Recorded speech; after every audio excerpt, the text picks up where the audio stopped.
Re-bienvenue à tout le monde. Donc, j'ai le bonheur de vous présenter Nicolas Cadieux, qui est notre troisième présentateur aujourd'hui.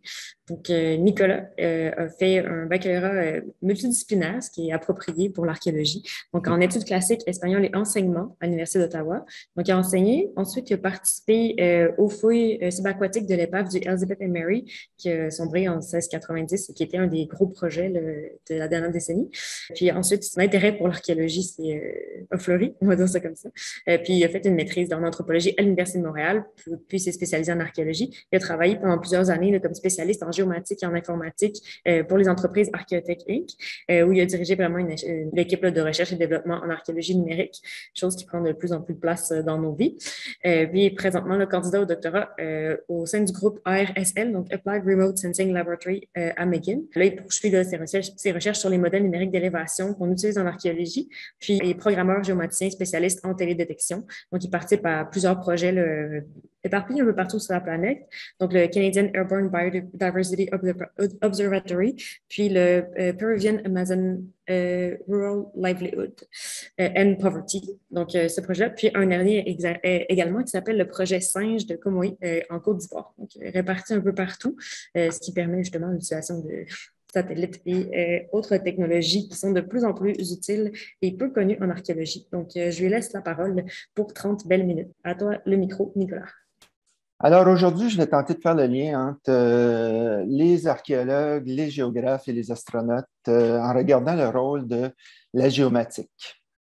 J'aimerais ça remercier mes collègues Sébastien Brault et Oliver Coombs qui participent activement à cette recherche que je vais vous montrer aujourd'hui. Et comme on l'a dit, je fais partie du Applied Remote Sensing Lab de l'Université McGill. Donc, la géomatique, c'est quoi exactement? Bien, il y a très peu de monde qui savent que la géomatique, c'est une invention canadienne qui date des années, fin des années 60. Et ça a été fait essentiellement pour faire de la gestion cartographique. Alors, vous allez me poser la question, mais pourquoi est-ce qu'on parle d'une invention des années 60 dans un colloque sur les nouveaux concepts?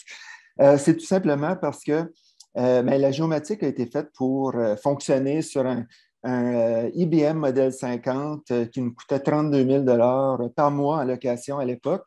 Et puis, mais on peut voir que dans les dernières années, il y a vraiment eu une explosion au niveau informatique.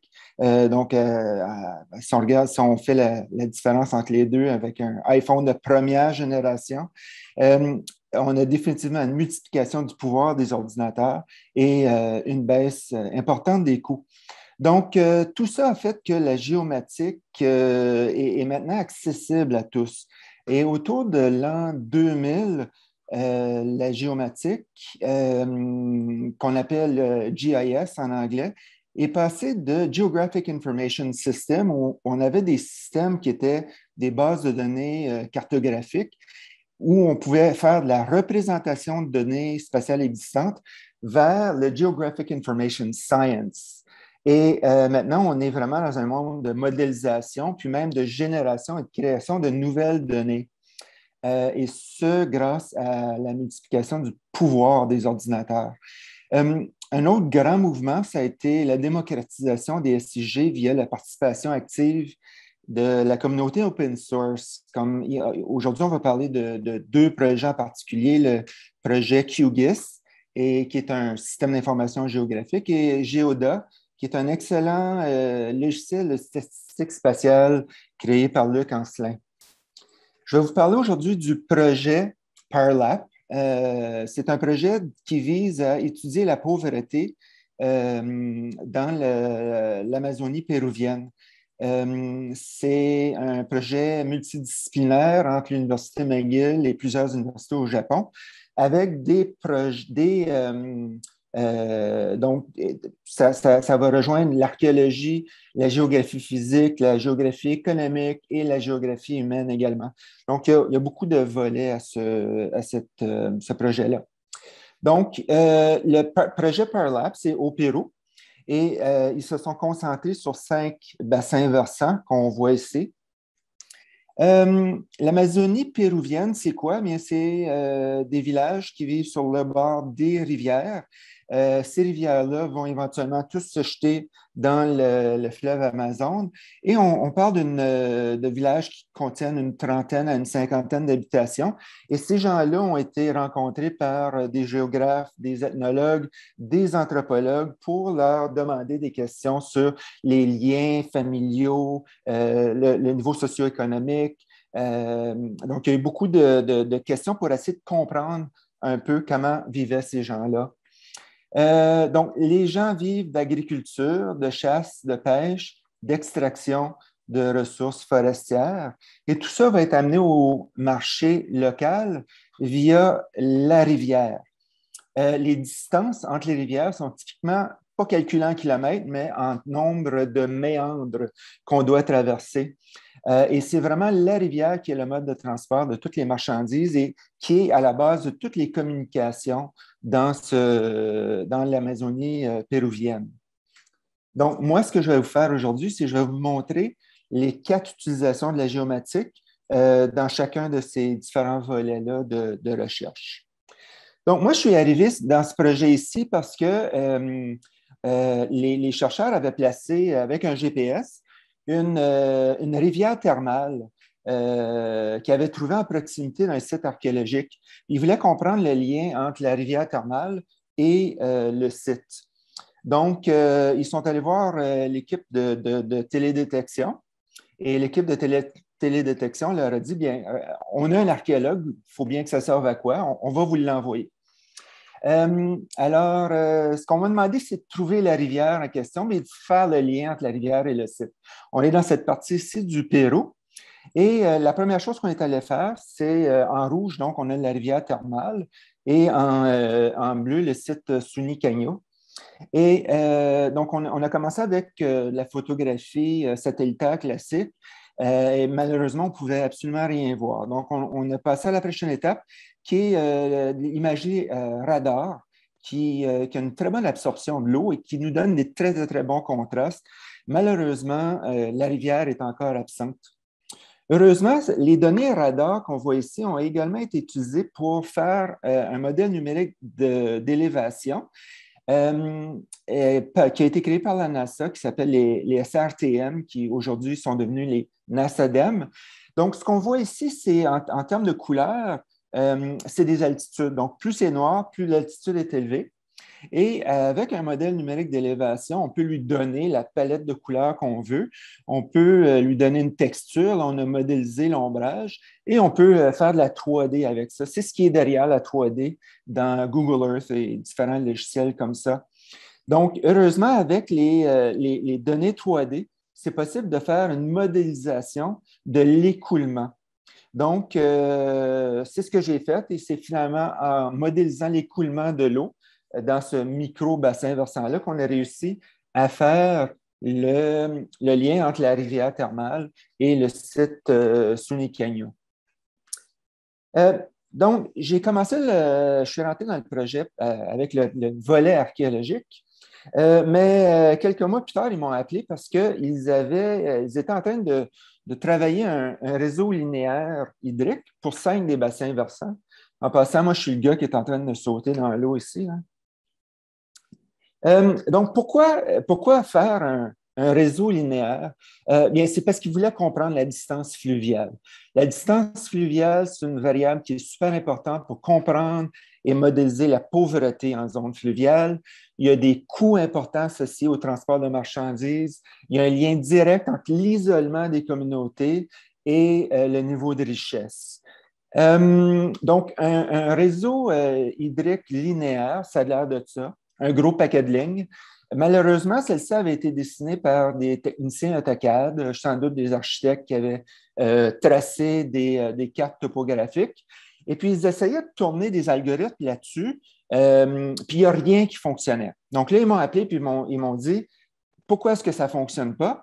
Et on a regardé ça, puis on s'est rendu compte que le fichier linéaire ne respectait pas la théorie des graphes. Alors, c'est quoi la théorie des graphes? Les graphes, on en a un ici. La théorie des graphes, on peut faire toutes sortes de choses là-dedans. Facebook l'utilise. Donc, ici, dans un graphe, on a des nœuds. Dans ce cas-ci, c'est des gens. On a des segments qui doivent absolument lier les nœuds et on a une qualité du segment qui est dans ce cas-ci une distance ou une relation. Et puis Facebook va pouvoir nous dire, bon, ben voici un ami qui est relativement proche de vous. Est-ce que ça vous tente d'être un ami? On peut utiliser exactement la même théorie sur votre GPS, ou sur Google Earth.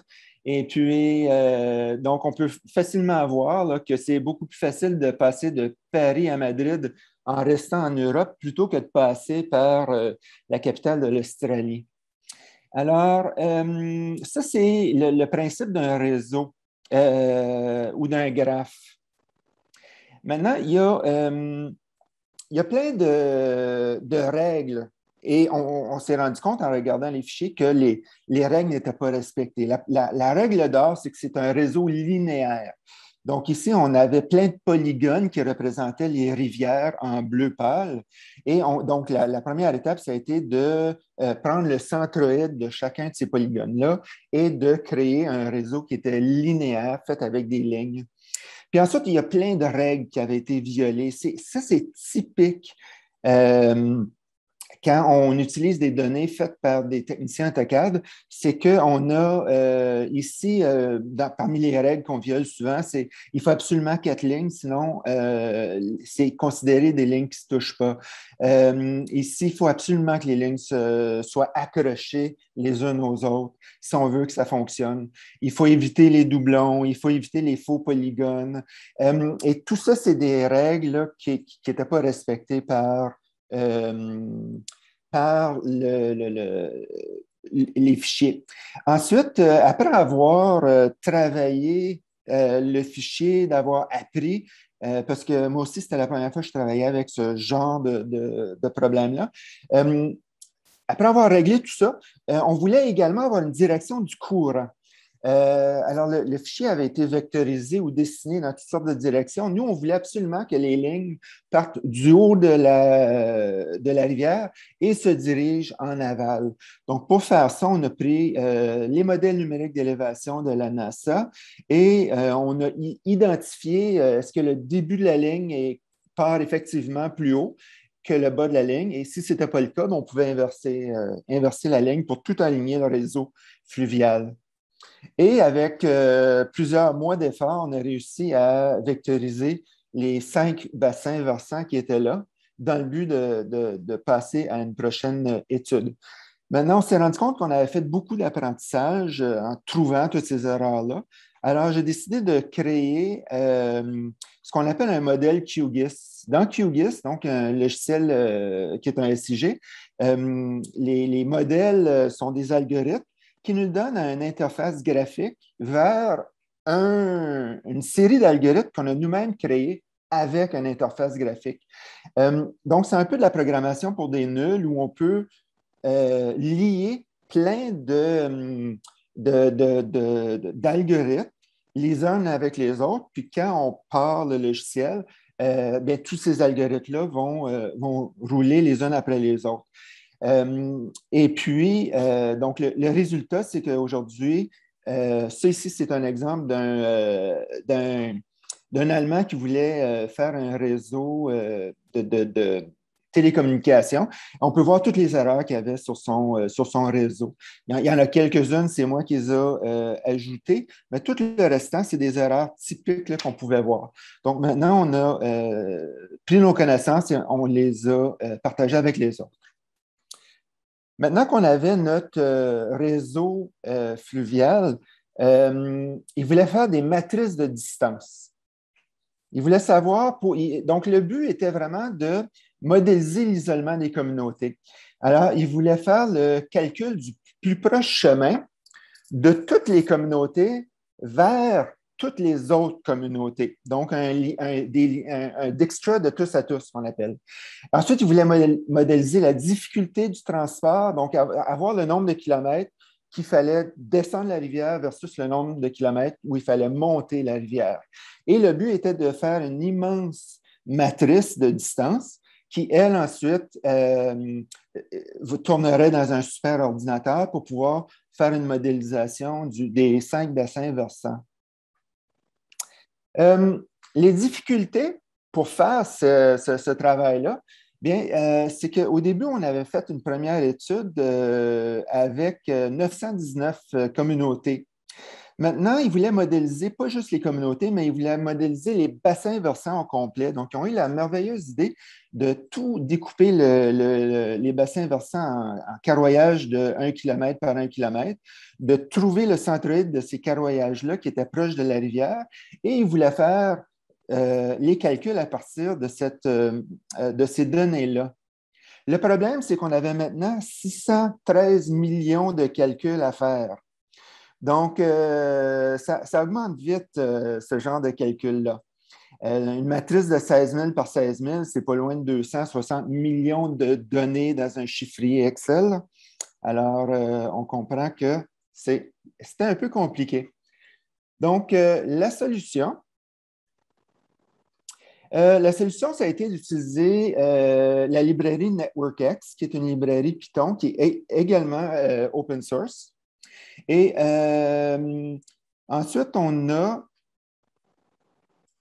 utilisé un graphe simple. Donc, un graphe simple empêche les segments parallèles. Ça simplifie un peu les données. Et ensuite, on s'est rendu compte qu'on pouvait calculer uniquement la matrice supérieure. On n'avait pas besoin, parce que le chemin de A à B est le même que le chemin de B à A. Donc, on pouvait se couper la moitié des calculs en faisant uniquement ça. Ensuite, on a décidé pour accélérer le processing, c'était de ajouter les nœuds et de modifier, garder le graphe le plus simple possible et d'ajouter les nœuds et de modifier le graphe au fur et à mesure que l'algorithme tournait. Donc, ici, on a un segment de rivière. Donc, on allait chercher tous les points. Normalement, il aurait fallu qu'on connecte tous les points après le graphe et qu'on redécoupe tout ça avant de commencer. Mais là, ça nous donnait des graphes qui étaient beaucoup plus gros, beaucoup plus pesants.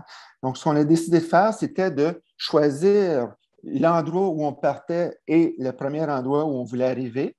Ensuite, de modifier le graphe. Donc, ici, on rajoutait une petite ligne noire, si vous regardez le point 0 ici. Ensuite, on découpait la nouvelle ligne et ensuite, on pouvait faire le calcul du plus proche voisin.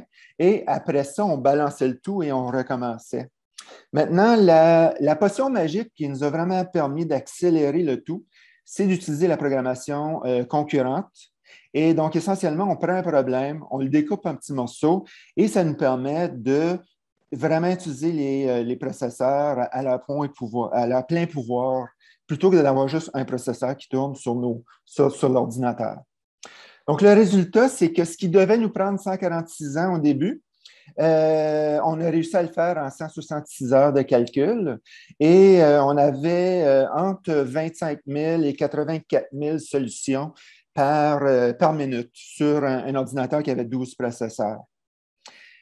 Tout ça a été publié et c'est disponible sur Internet.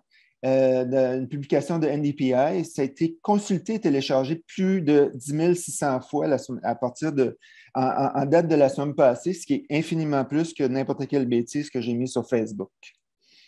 Je pensais que ma job était terminée. Puis, quelques mois plus tard, ils me rappellent et ils disent maintenant, on aimerait ça pouvoir faire une étude d'autocorrélation spatiale en utilisant les distances fluviales que tu nous as créées. L'autocorrélation spatiale, qu'est-ce que c'est? Je vais vous donner un exemple ici. On regarde des stations d'essence. L'autocorrélation spatiale, c'est la capacité d'une variable à varier dans l'espace avec elle-même. Donc, ici, on a une situation où on a plusieurs stations d'essence sur l'image du haut. Et en bas, on a une station d'essence dans le milieu des prairies qui est complètement isolée. La logique capitaliste voudrait bien que quand on a 2 ou 3 stations d'essence collées les unes sur les autres, s'il y en a un qui baisse le prix, l'autre va baisser son prix immédiatement pour ne pas se faire voler les clients. Donc, on a la variable du prix de l'essence est influencée par la variable du prix de l'essence l'autre côté de la rue. Au Pérou, on n'était pas intéressé à connaître le prix de l'essence, mais on était intéressé de savoir, par exemple, si on vivait dans un village qui était pauvre, est-ce qu'on avait également tendance à vivre à côté d'un autre village qui était pauvre? Et si on était dans un village qui était riche, est-ce qu'on avait tendance à vivre à côté d'un autre village riche? Donc, c'est dans le but d'identifier les trappes, ce qu'on appelle les trappes de pauvreté. Maintenant, dans ce graphe-là, vous allez voir qu'il y a beaucoup de données qui sont non significatives. Et on pense savoir pourquoi. Donc, on va éventuellement refaire cette étude-là.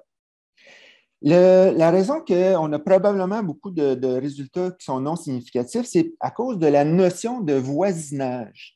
Donc, quand on mesure l'autocorrélation spatiale, on doit déterminer qui est voisin de qui. On a des théories comme ou des méthodes de voisinage comme la tour ou les voisinages comme la reine.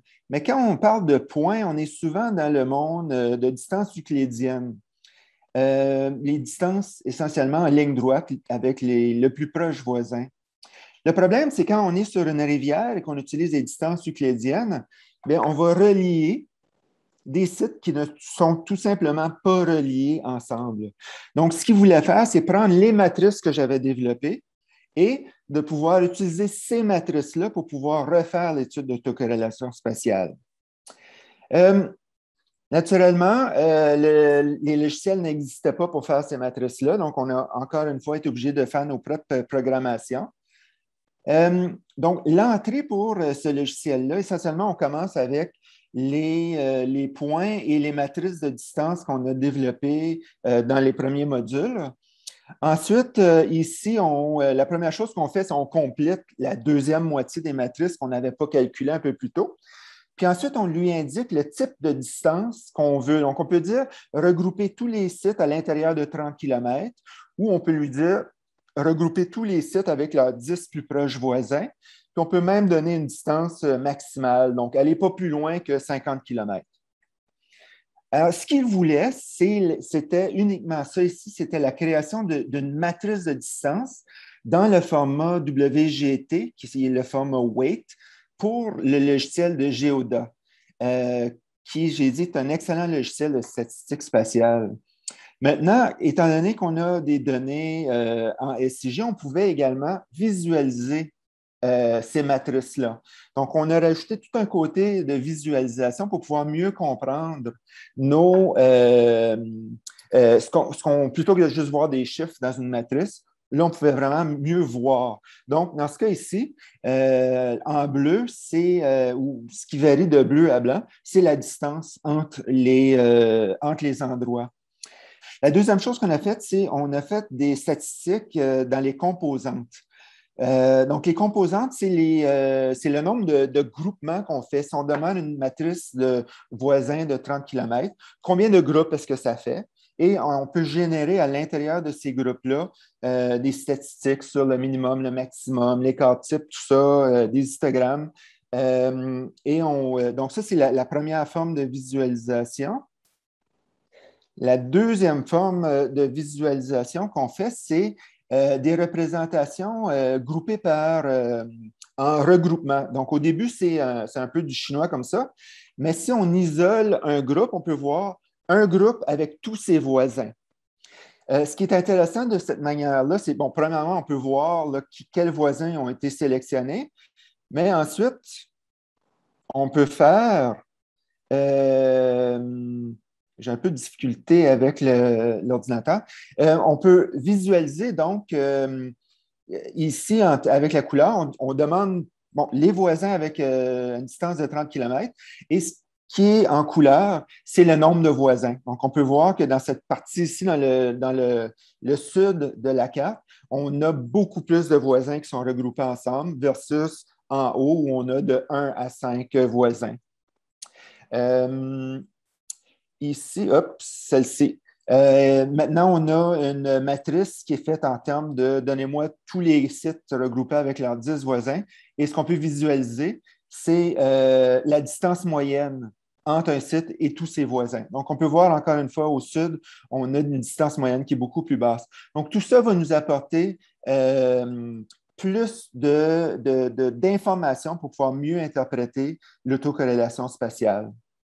Donc, tout ça a été mis en ligne et partagé. Donc, les plugins sont disponibles sur la page de modèle de QGIS. Les algorithmes sont disponibles, là, ils ont été publiés. Et j'ai même une page YouTube qui explique comment utiliser les logiciels que j'ai commencé à faire, qui explique vraiment, là, parce que des fois, c'est un peu compliqué tout ce que je fais. Alors, c'est ce que je voulais vous montrer. Alors, merci beaucoup. Si jamais il y a des questions, ça va me faire plaisir d'y répondre.